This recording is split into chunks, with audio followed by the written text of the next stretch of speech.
Loué soit Jésus-Christ. À tout à l'heure, j'ai oublié nos frères et sœurs qui régulièrement nous reçoivent sur la page Facebook de la cathédrale. Je vous salue, vous aussi, puisque vous me regardez.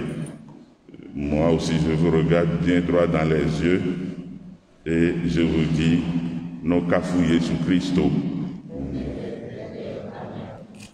Revenant à ce dimanche qui nous donne l'opportunité d'amorcer une réflexion sur la lèpre, je dirais que la lèpre, dans la Bible, c'est toute une histoire. Et quelle histoire? Quelle histoire humaine? Parce que la lèpre, c'est le plus redoutable, le plus mystérieux des fléaux de l'Orient. Alors, le Lévitique a prévu quelques chapitres pour la réflexion sur la lèpre.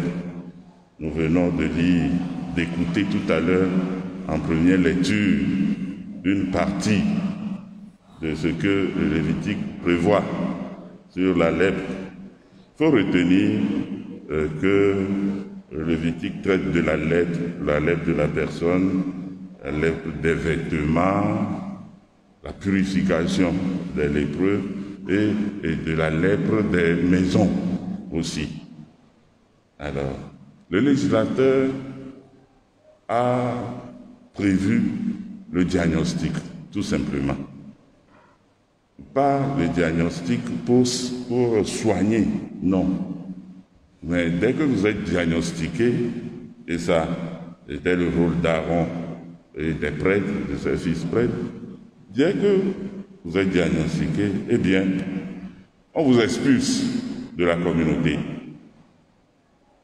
Alors, quand le Lévitique traite de la lèpre, ce n'est pas pour guérir la lèpre, mais c'est pour diagnostiquer le mal. Et une fois le diagnostic posé, vous êtes expulsé de la communauté. Alors, plus qu'une maladie, et la lèpre est une impureté aussi. Et en partant, c'est aussi un châtiment divin, croyez-il. Donc, quand vous êtes diagnostiqué, on vous exclut de la communauté pour que votre impureté n'entache la pureté de la communauté. Vous vivrez hors du camp et vous n'aurez de cesse de crier à chaque fois que des gens viendront vers vous. Impur, impur. Il a dit, je suis impur.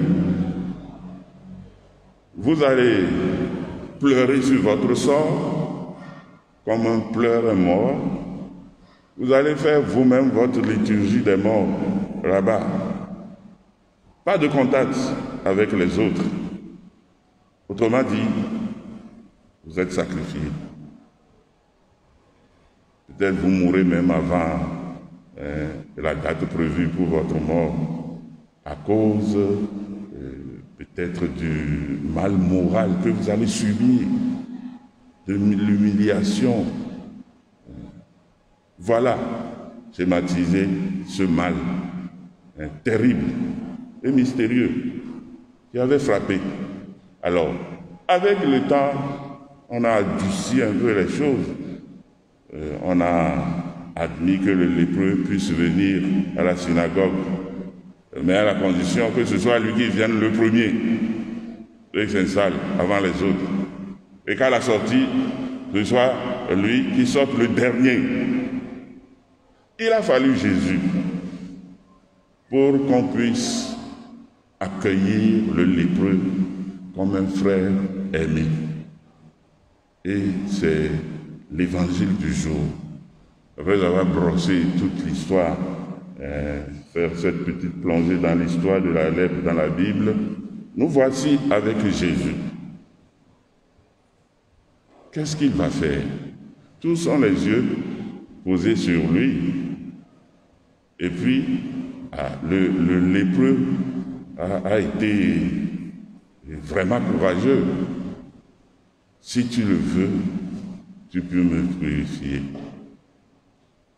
Alors, je souhaiterais seulement, chers frères et sœurs, que de cette histoire, nous retenions les yeux de Jésus et la main de Jésus.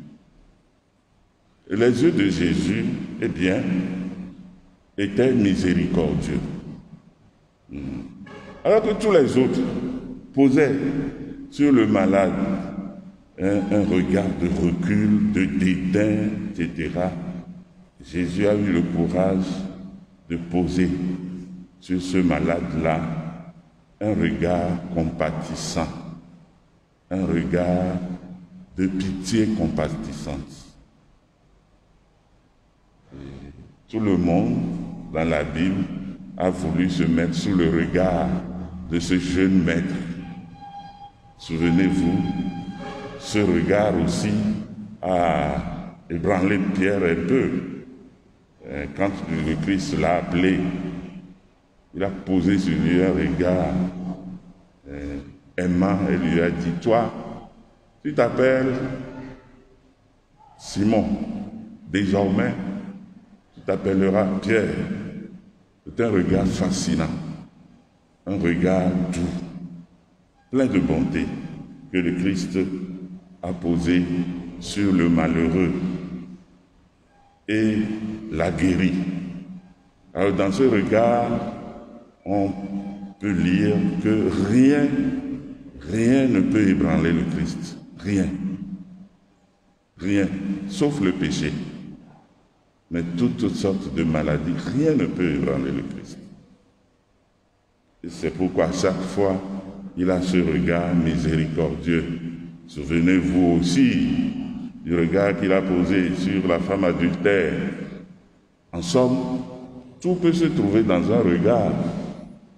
Le regard que l'on pose les uns sur les autres, parfois un regard de dédain, que l'on pose les uns sur les autres, regard de colère. Tout peut se trouver dans le regard.